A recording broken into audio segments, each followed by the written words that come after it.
Comment ça va YouTube? J'espère que vous avez la forme. Je me trouve à bord de la nouvelle CLA 250+ et je vous propose de la découvrir. Allez, c'est parti!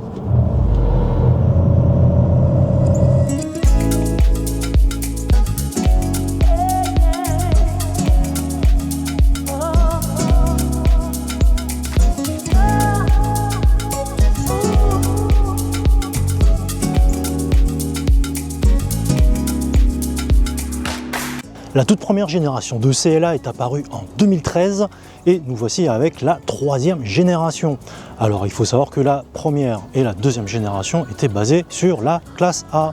La CLA était là pour combler entre guillemets le vide entre la classe A et la classe C. Donc la CLA est un dérivé de la classe A, comme je vous le disais, avec un coffre un petit peu plus grand. Donc on a un équivalent de la classe C, mais qui sera plus accessible.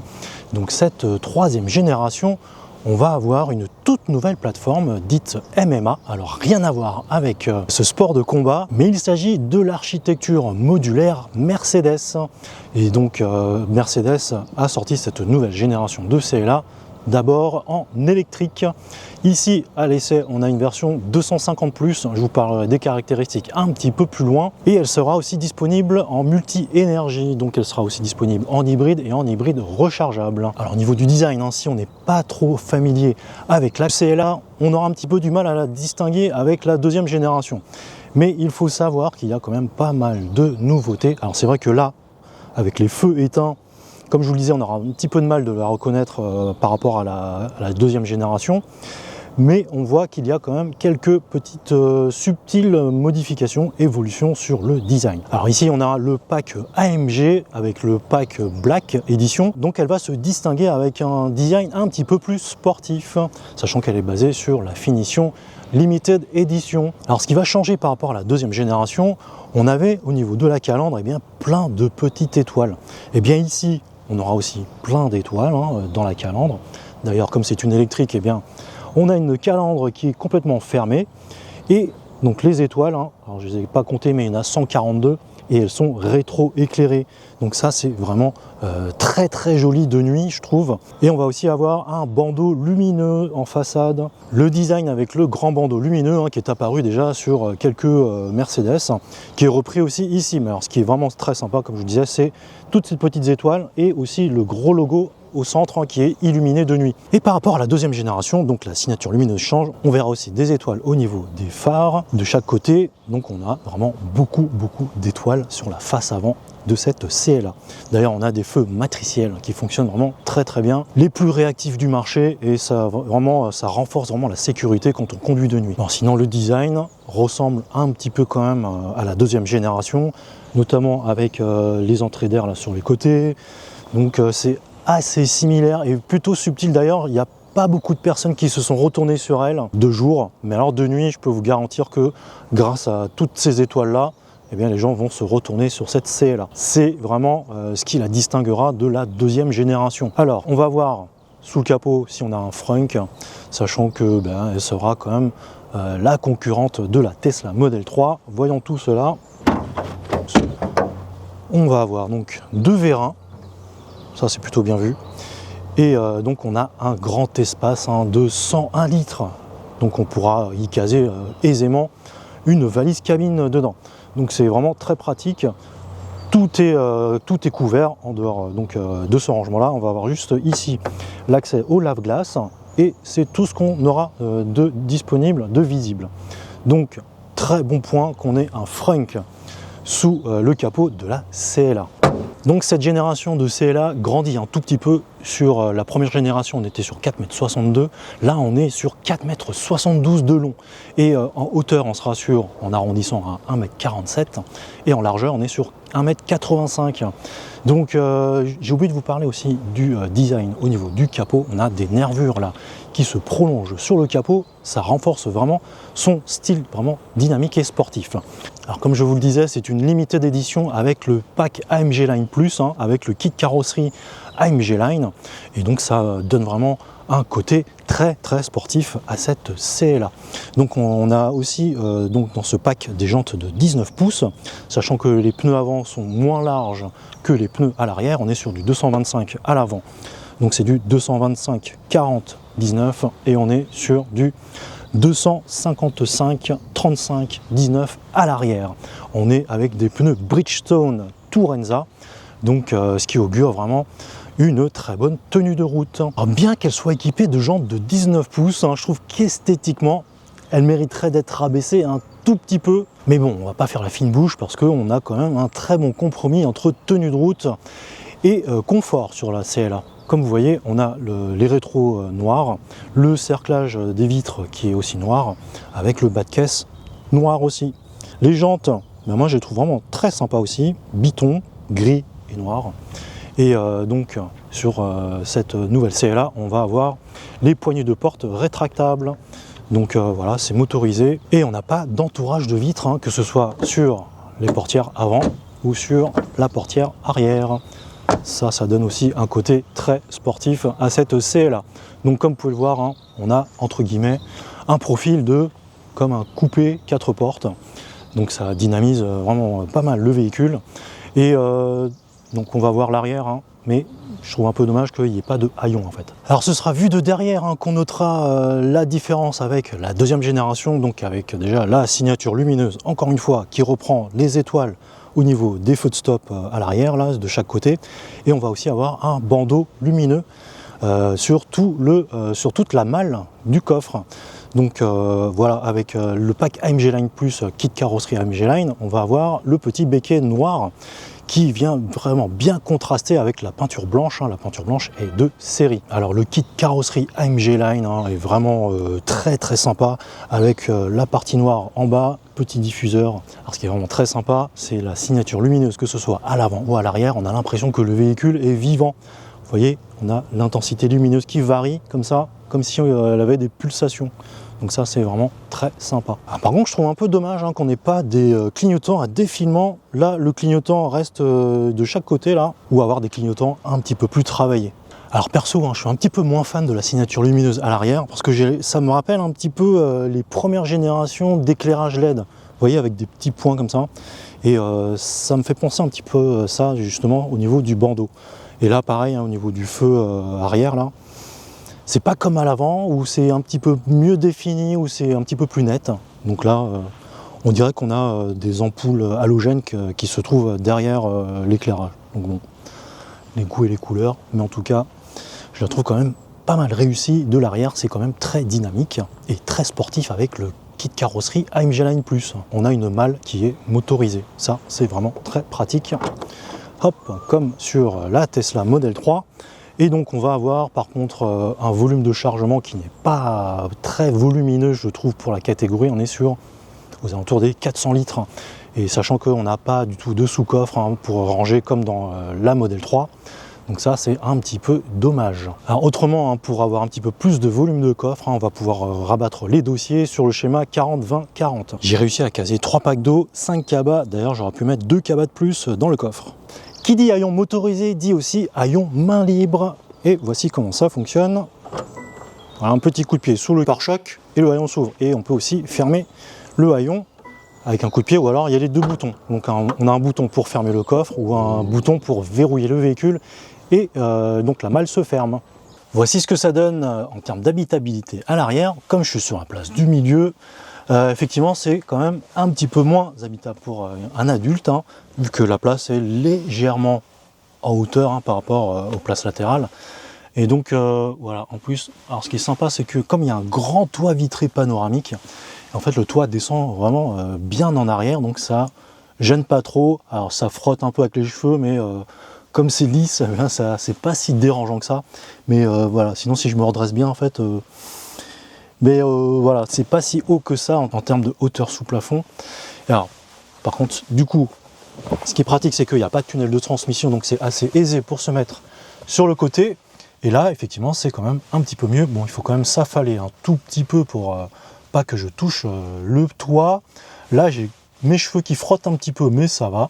Et vous voyez qu'en termes de visibilité, si je remonte donc l'appui-tête du milieu ainsi que l'appui-tête là sur le côté, eh bien ça va un peu restreindre la visibilité au niveau du rétroviseur.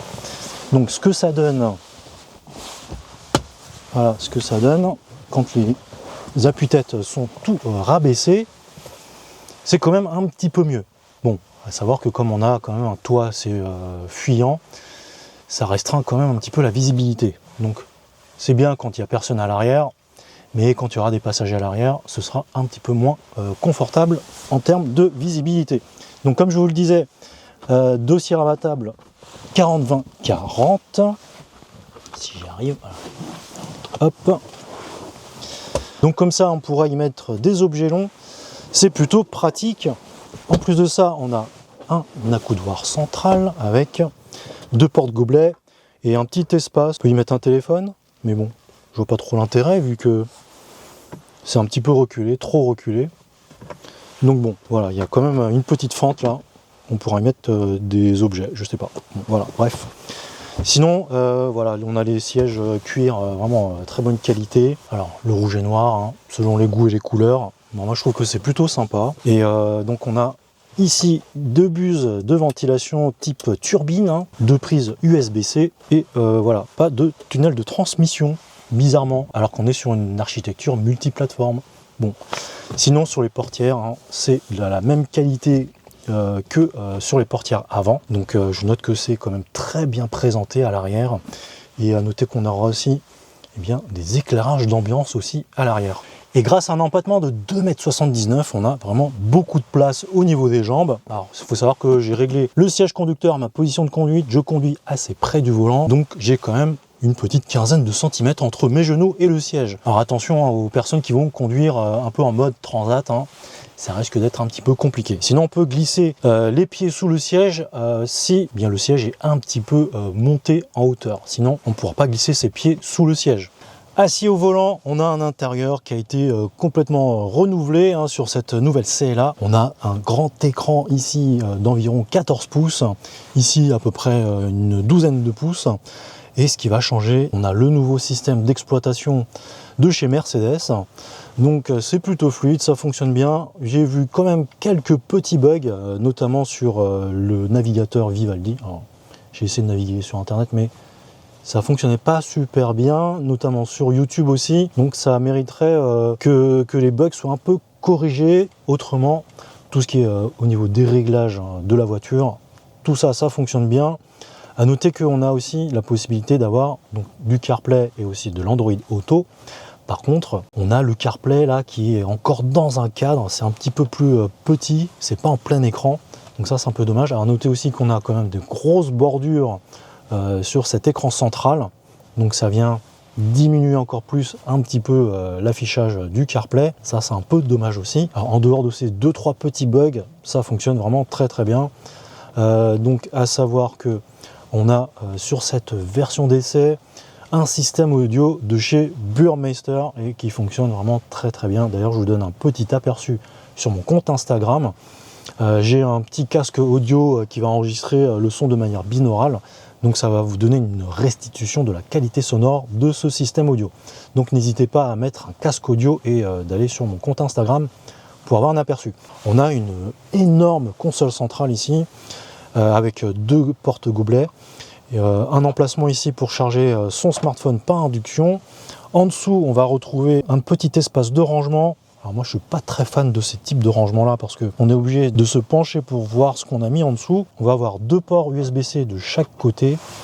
Est-ce qu'on a un port 12 volts? Non, on n'a pas de port allume-cigare 12 volts. Alors il y a un petit élastique là pour accrocher des objets pour pas que ça glisse trop, bien qu'il y ait un tapis qui n'est pas si antidérapant que ça. Donc voilà, moi je suis pas super fan de la grosse console centrale parce que c'est assez imposant. Par contre, la décoration, moi je la trouve vraiment très sympa, très jolie. Et on a un accoudoir alors qui ne se coulisse pas, qui ne se règle pas en hauteur, c'est fixe, avec donc une cinématique qui s'ouvre en 2 parties comme ça, qui offre un rangement voilà, qui est plutôt pratique. Voilà. Pas très volumineux non plus. Donc on pourra, bon c'est pas réfrigéré, donc vous ne pourrez pas refroidir vos boissons. En dehors de ces rangements là, on va avoir des grands bacs de porte, hein, on pourra y mettre une grande bouteille d'1,5 litre sans problème. En termes de qualité de matériaux, alors moi j'ai trouvé que ça ressemblait quand même pas mal à la Smart Hashtag 3 que j'avais essayé. Alors je sais pas si c'est un compliment pour la Smart ou un défaut pour la Mercedes, en tout cas j'ai trouvé que c'était assez équivalent, donc c'est pas mal du tout. Le volant, Donc bon, comme on est dans une finition AMG Line, eh bien on a un volant double branche de chaque côté et sur la branche inférieure. C'est vraiment très très joli, sur piqûre rouge avec un cuir micro perforé, très très sportif. Voilà, donc on va retrouver de chaque côté là pour le conducteur et pour le passager des bus de ventilation type turbine, mais pas sur la partie centrale. Et on va juste retrouver bien des bus d'aération rectangulaires. Donc ça dénote un petit peu par rapport aux deux bus latérales et aussi par rapport aux générations précédentes. Je pense que les ingénieurs de Mercedes n'auraient pas pu mettre de grosses bus d'aération type turbine ici parce que ça manque quand même de place. Sinon, bah, c'est quand même bien décoré, c'est chromé tout ça, donc c'est plutôt sympa. Alors ce que j'ai moins apprécié, c'est tout ce qui est tactile. Donc les touches sont tactiles sur le volant, pas très fan. Ici c'est semi-tactile, semi où il faut appuyer, il y a un retour mécanique. Donc ça pareil, comme c'est toute la plaque qui bouge, donc moi je suis pas trop fan non plus. En parlant de boutons, donc on n'a que 2 boutons de lave-vitre sur le côté gauche là pour le conducteur, et comme sur donc les Volkswagen ID, on va avoir un bouton pour pouvoir actionner les vitres arrière.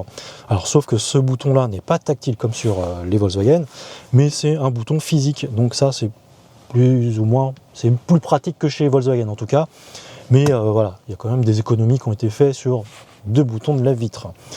Sinon, bah voilà, hein, très bonne qualité encore une fois au niveau des matériaux. Là c'est moussé, là on a du simili-cuir.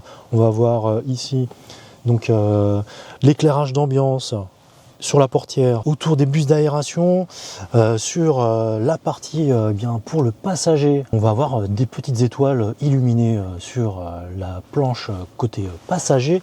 Alors on peut avoir en option un 3e écran pour le passager. Sur cette version d'essai, on n'a pas d'écran pour le passager.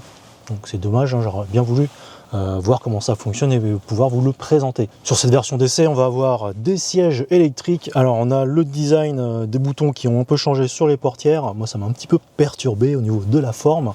Et sinon pour le réglage du volant, alors malheureusement, eh bien ce n'est pas motorisé, c'est manuel.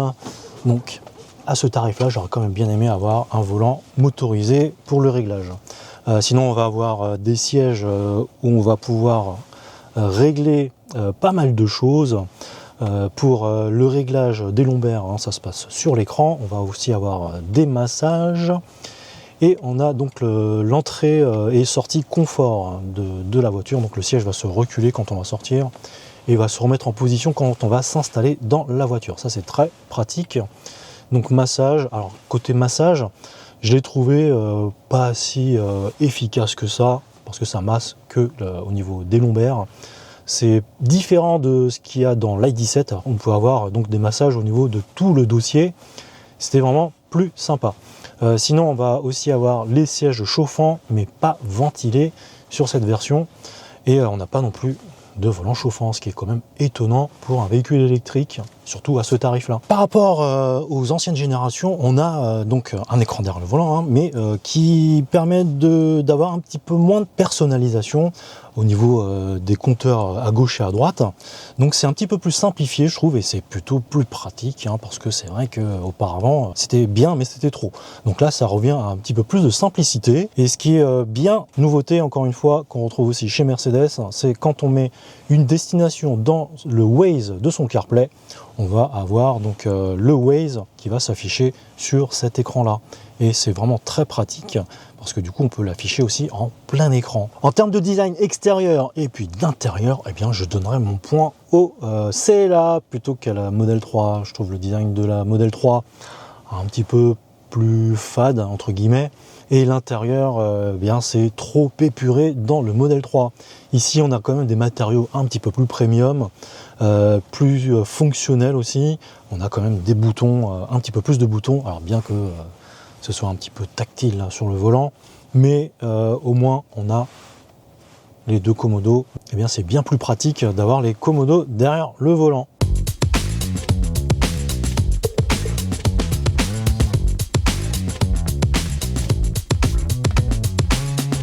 Au niveau des caractéristiques techniques, cette CLA 250 Plus dispose d'un moteur qui se trouve sur l'essieu arrière, donc c'est une propulsion. Il développe 272 chevaux, 335 Nm de couple. Le 0 à 100, lui, se fait en 6 secondes 7. On a une vitesse maximum de 210 km/h. Le moteur électrique est alimenté par une énorme batterie de 85 kWh utile. Alors Mercedes annonce une autonomie entre 694 et 792 km. Alors moi, ça me paraît quand même assez étonnant parce qu'en termes de consommation, on serait entre 10,7 kWh au 100 et 12,3 kWh au 100. Alors ce sont des valeurs WLTP et moi je vous propose de voir ce que ça donne dans la réalité. Je suis sur mon essai routier, un parcours qui comprend un peu d'autoroute et un peu de route. On va avoir une vitesse maximum entre 90, 110 et 130 et un petit peu de ville. On va voir ce que ça donne sur ce type de parcours là et je vais aussi vous donner les consommations que j'ai eues en parcours urbain et sur un parcours plutôt typé routier.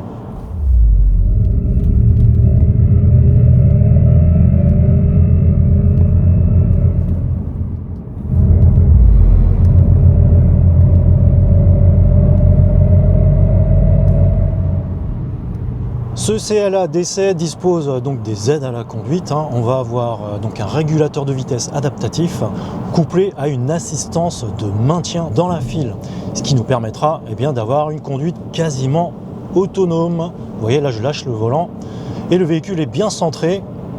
Non, pas de problème, pas de secousse, pas de mouvement brusque non plus. Et ce qui est bien, c'est qu'on a un volant capacitif. Donc dès qu'on pose nos mains, le volant détecte nos mains et on a l'avertissement qui disparaît. Alors contrairement à Tesla, où on est obligé de donner un léger coup de volant pour dire à la Tesla qu'on a les mains sur le volant, là c'est quand même beaucoup plus pratique.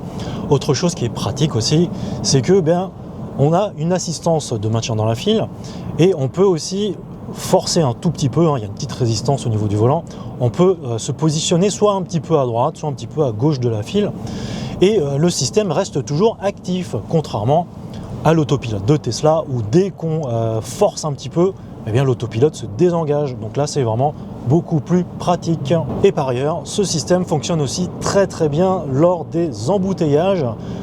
Ça gère vraiment très très bien les arrêts et les relances du véhicule. À 110 km/h à bord de la CLA, c'est vraiment silencieux. On a une très bonne acoustique.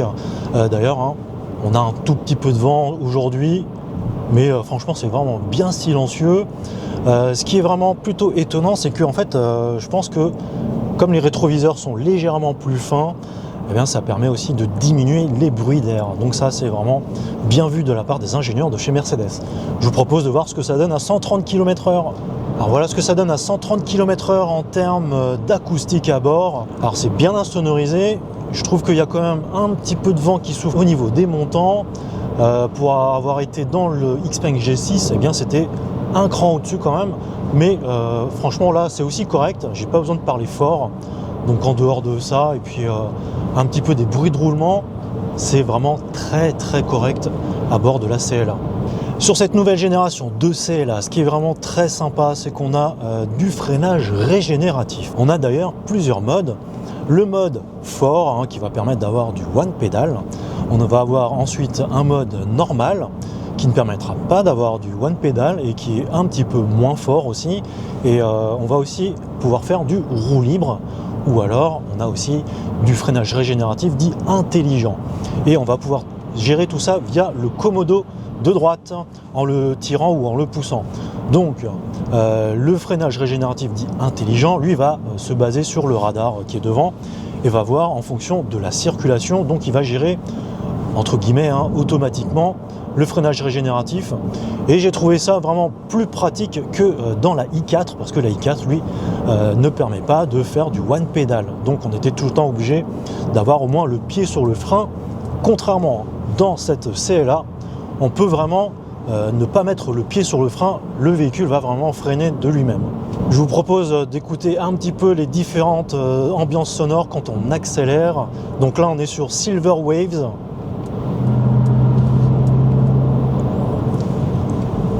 Là on va passer sur Vivid Flux. Bon après, hein, ça dépendra de vos goûts. Là, moi j'aime bien celui-là, le Roaring Pulse. On a un bruit un petit peu plus rauque, un petit peu plus sourd.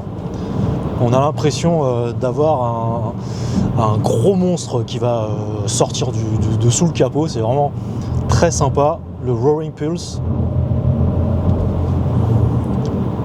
Le Serene Breeze.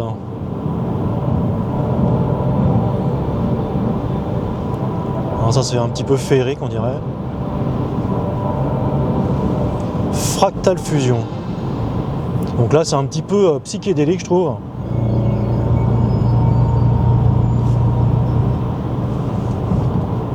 Et le dernier, Granular Fuzz.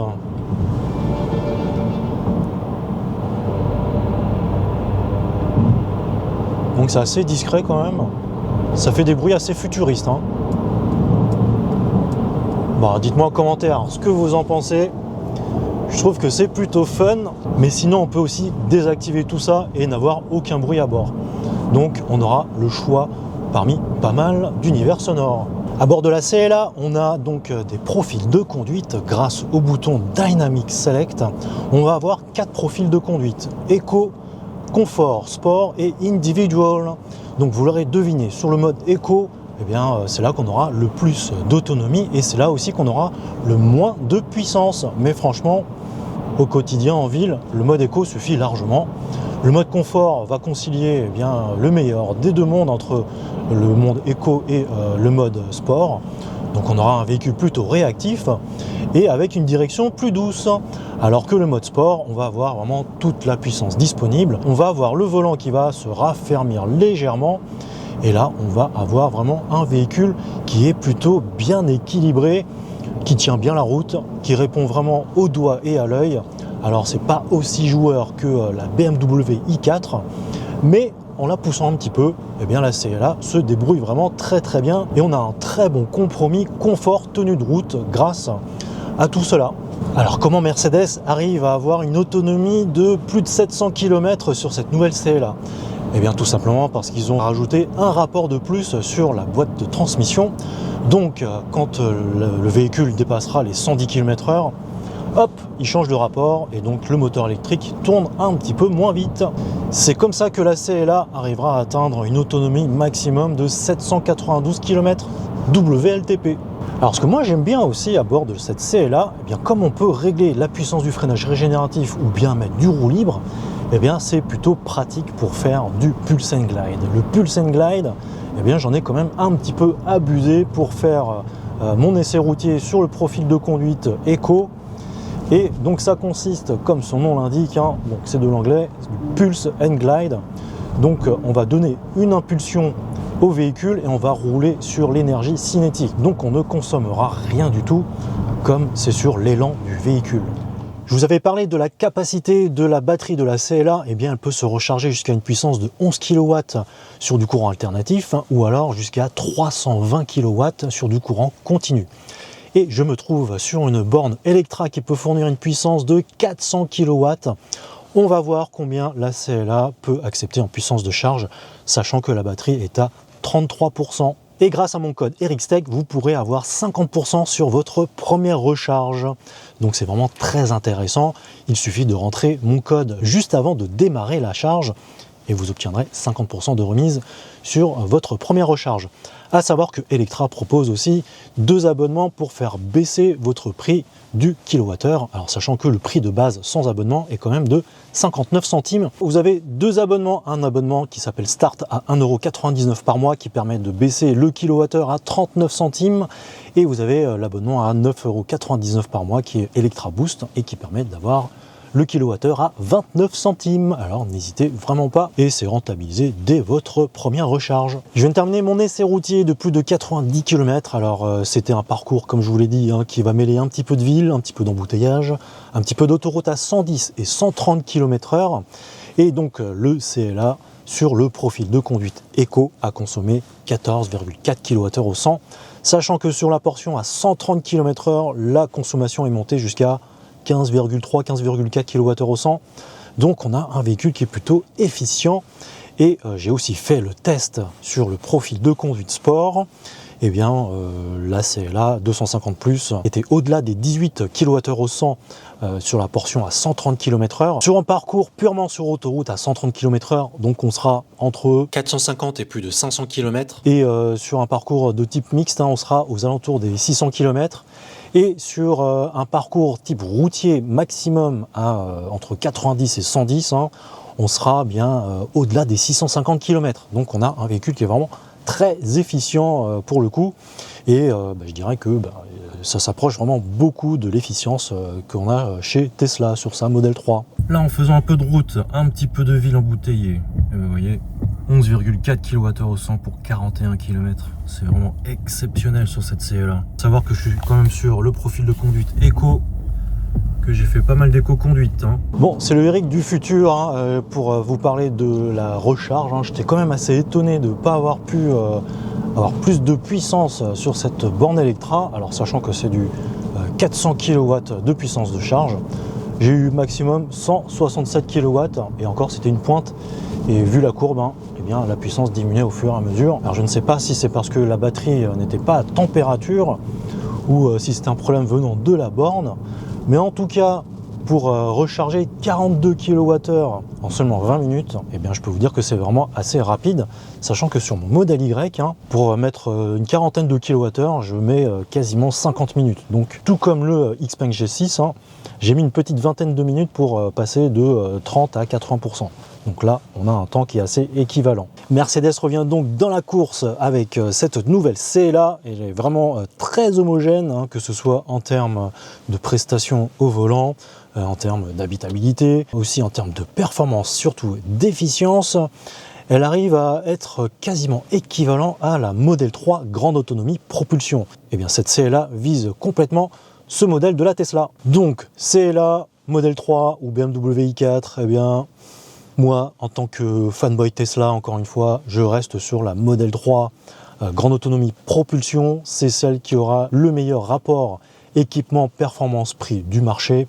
Bon, il faut savoir quand même que cette CLA ne manque vraiment pas d'atouts. Moi, j'ai vraiment bien aimé son design extérieur, l'intérieur qui est vraiment très premium pour le coup. On a vraiment des prestations qui sont de premier ordre et vraiment un véhicule très polyvalent, avec de très bons compromis entre confort, prestations routières et aussi une très bonne efficience. Alors par contre, sur les prix, on est vraiment sur un autre monde que chez Tesla. Au chapitre des tarifs, la CLA est disponible à partir de 48 050 € sur la version d'entrée de gamme 200 EQ avec 541 km d'autonomie. Vient ensuite la CLA 250 Plus de l'essai qui démarre à partir de 52 900 €. Alors sur cette version d'essai, on a pas mal d'options, donc on est au-delà des 66 000 €.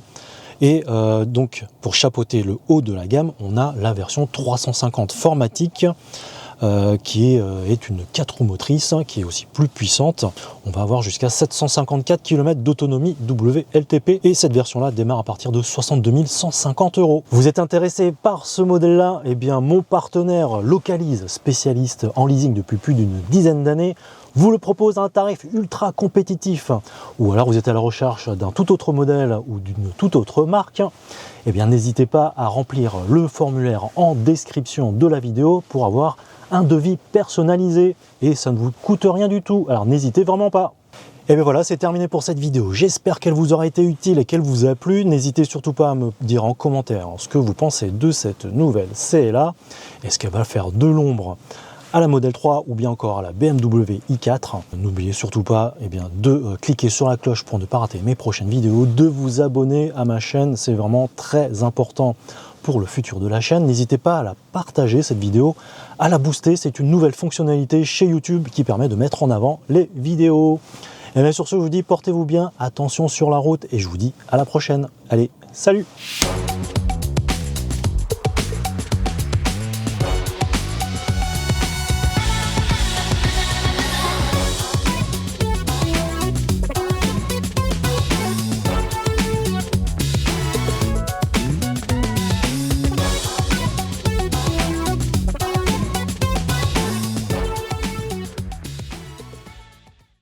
Mais bon,